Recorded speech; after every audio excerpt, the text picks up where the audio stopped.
Camino a lo desconocido. En una relación no hay tiempos libres, ni privacidad, ni salidas a solas, ni llamadas privadas. Hay personas que se deben ignorar y cosas que se deben dejar de hacer. No es toxicidad, sino que se llama respeto. Bienvenidos a un nuevo episodio de Camino a lo Desconocido y claramente hoy hablando de algunos menesteres que son de suma importancia. En ocasiones creemos ser libres, tener el mundo a nuestros pies y hacer y deshacer, pero realmente esta característica, este creer de poder hacer y deshacer, ¿es tan real? Todos, de algún momento a otro, fuimos esclavos. En ocasiones somos esclavos de la verdad. Somos muy sinceros, somos esclavos de la mentira, que eso puede también catalogarse como la infidelidad y caer dentro de un subdesarrollo que de conceptos raciales algo tiene que ver. Hoy hablaremos sobre la esclavitud, cómo la esclavitud en América Latina y también en el Caribe fue forzando a algunos esclavos africanos a esclavizarles. Es fundamental entender cómo funcionaba en esa época la economía colonial.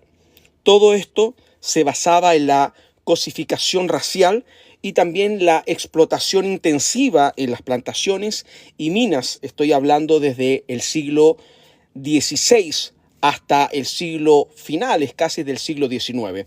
Aunque usted no lo crea, la esclavitud por esos años solamente reclutaba a personas de piel negra. Hoy por hoy se les llama afrodescendientes, inclusive la acepción de personas de color. Pero los colores, inclusive políticos, ¿tienen que ver en alguna relación en todo esto? Por cierto que sí, porque dejó un legado de subdesarrollo y también de desigualdad. Hay personas que hoy por hoy se autoperciben esclavos de un sistema capitalista, otros súbditos de un sistema neoliberal o inclusive comunista. Esta marcada influencia que siempre viene por una cultura africana en lo que concierne a la esclavitud fue un momento de deshumanización en la era casi moderna.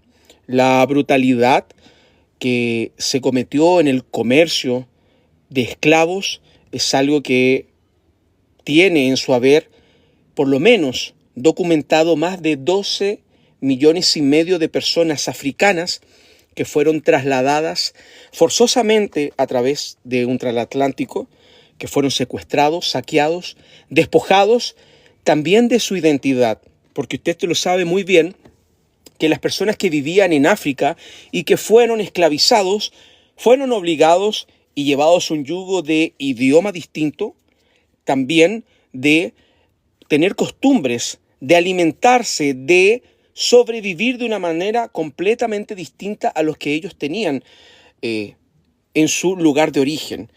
Acá también existen algunos aspectos que tenemos que tener siempre en consideración. La base económica, cómo sucede todo esto de la producción de las plantaciones, de las personas que fueron esclavas por esa época y que claramente estaban en las plantaciones de caña de azúcar, tabaco, cacao, y que ellos, con su fuerza bruta, porque fue así, una fuerza bruta, por ser esclavos, dieron grandes dividendos, enormes riquezas a Europa.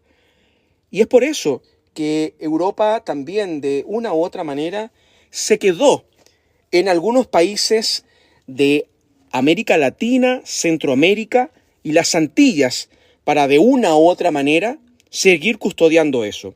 Esto comienza en el siglo XVI y casi a mediados del siglo XIX va bajando un poco más porque finalmente se va aboliendo la esclavitud.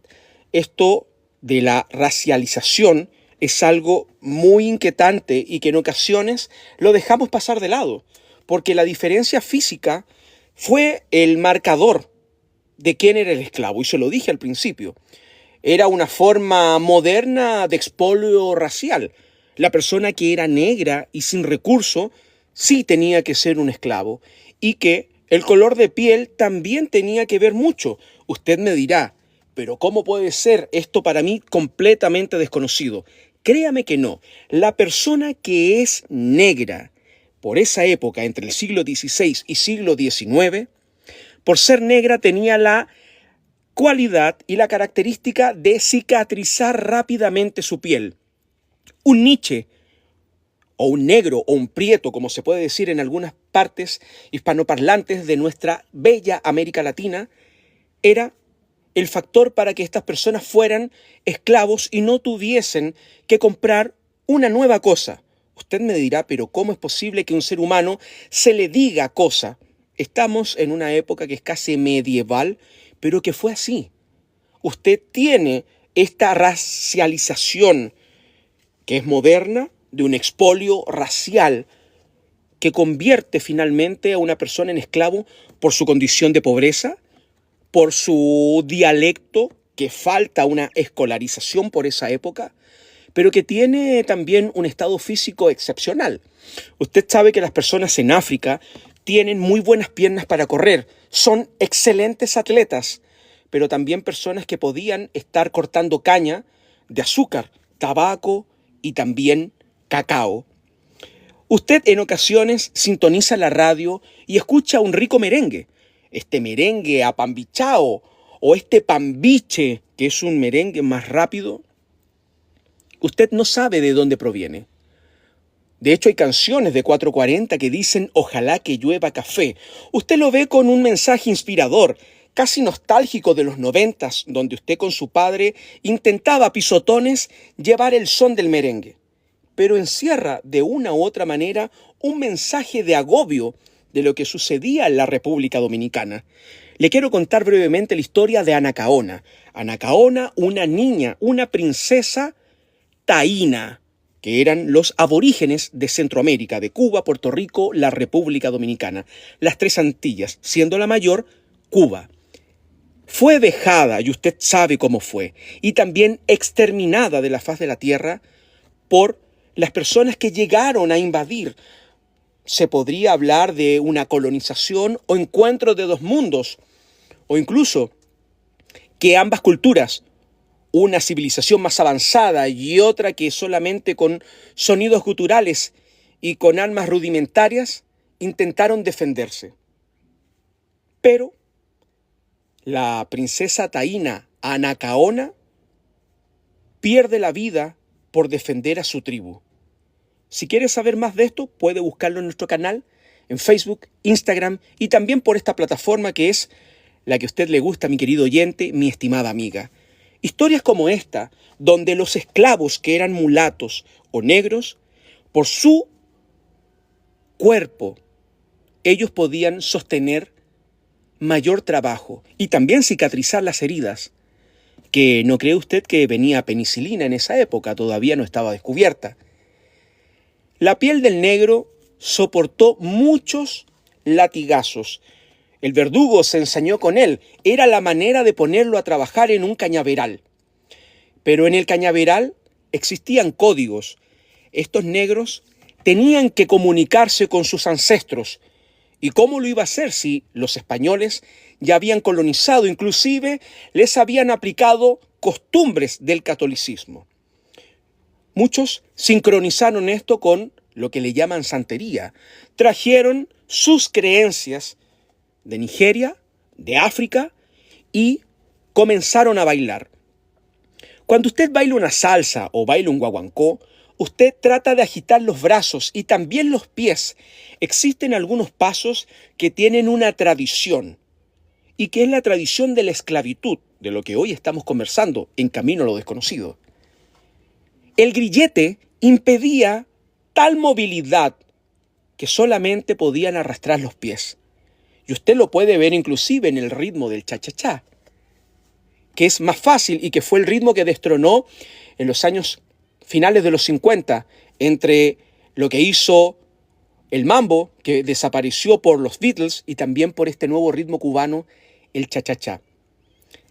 Todas las canciones que usted en ocasiones no sabe pronunciar tienen un corte de esclavitud. Y Usted ha escuchado a Héctor Lavoe y Willy Colón con Aguanilé, o incluso la nueva reversión del 2007-2008, donde Marc Anthony encarnó al cantante de los cantantes, Héctor Pérez, más conocido como Héctor Lavoe, y que hablaba de Aguanilé, Aguanile Mai Mai. Toda esa retórica es de santería, de dioses yoruba, que todos estos esclavos que vinieron por el comercio del transatlántico traían consigo para poder soportar de manera estoica, dentro de su dialecto, de su cultura, el fuete, el golpe del látigo. Usted quizá lo vio en la película de Cecil B. DeMille, protagonizada por Charlton Heston, Los 10 Mandamientos, de 1956, donde Moisés, un israelita, llega finalmente a Egipto y se transforma casi en el heredero. Pero su ropaje, indigno para un egipcio, lo hace volver a la faena, a enlodar las piezas para poder edificar pirámides. Esa esclavitud no era del continente negro. Sucedía en el Medio Oriente. Y eso también, después usted sabe que tuvo una expectación y una manifestación de resistencia, de insurrección, pero que también marcó una gran influencia cultural en Occidente, que es el Evangelio, que es la Biblia, la Santísima Palabra, como usted le quiera llamar. Mi estimado oyente, mi querida amiga, la esclavitud en América Latina y en el Caribe, sin duda, fue un sistema brutal y que se sigue todavía experimentando.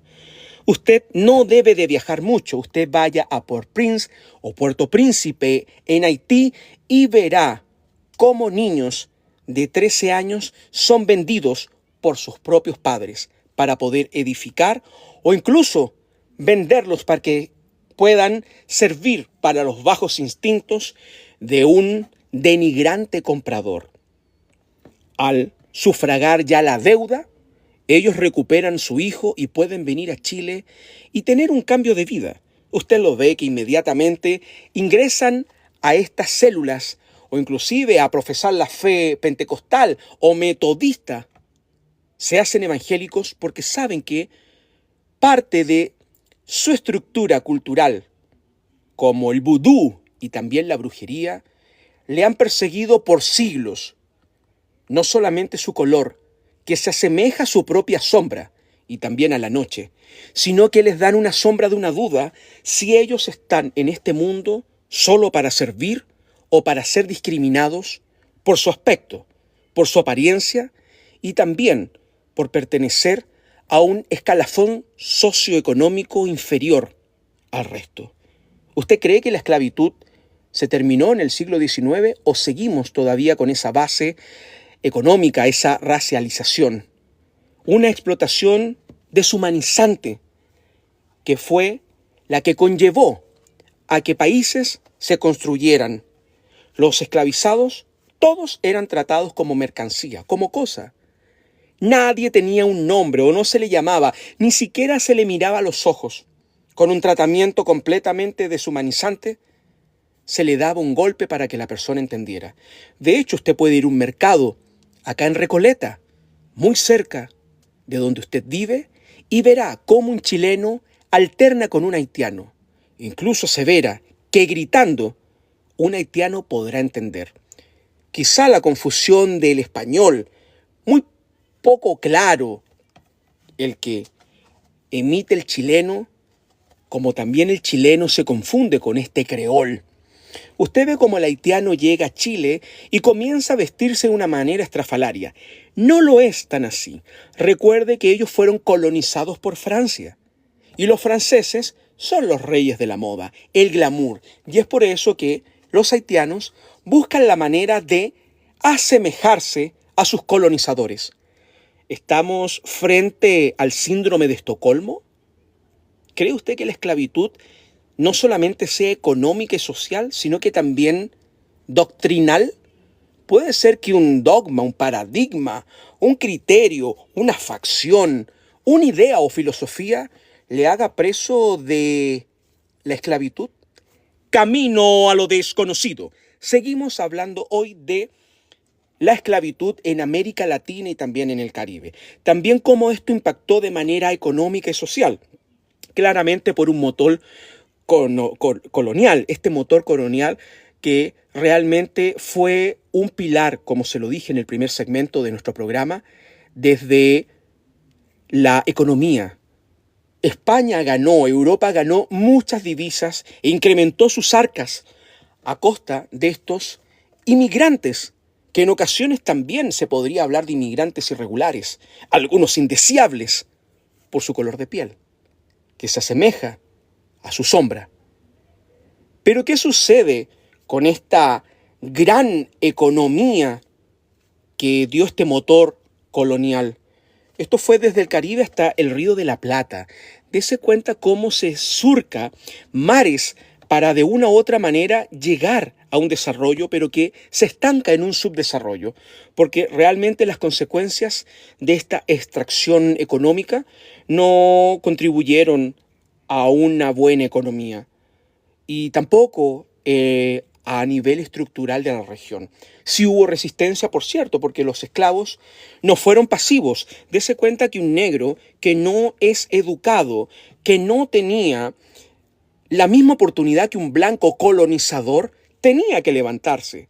Y no me malentienda, no tergiverse. Lo que yo le estoy diciendo es un dato documentado.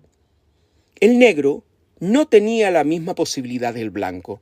Primero que todo a nivel económico, cultural, académico, porque era una cosa, porque era un esclavo.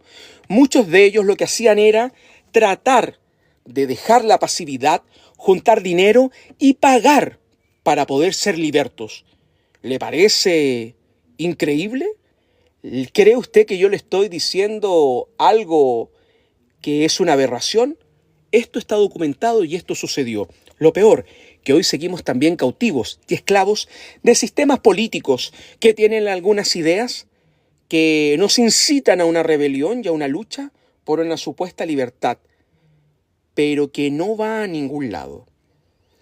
Después de todo, este proceso tan duro desde el siglo XVI, aparte del siglo XIX, viene la abolición, pero también la consecuencia, un proceso que tardó muchísimo, porque la abolición fue algo paulatino, de manera gradual se fue dando. Y en Chile fuimos finalmente los pioneros, porque la abolición de la esclavitud en Chile se dio en 1823. Nosotros ya llevábamos 13 años como Chile, como también un proceso de independencia. Y es también algo interesante, donde nosotros tenemos esta posibilidad de decretar, aunque fuese tardío, que se abolió la pena de ser algo tan triste como un esclavo. Siempre se ha tenido la persistencia por pesquisar la desigualdad, porque la herencia de la esclavitud siempre continúa con un efecto estructural, social y económico muy fuerte en nuestra América Latina y parte del Caribe. Pero se hace imprescindible que nosotros, de una u otra manera, podamos entender de que somos seres humanos, que somos todos iguales y que de una u otra manera la esclavitud lo que hace es mostrar la parte fea del ser humano.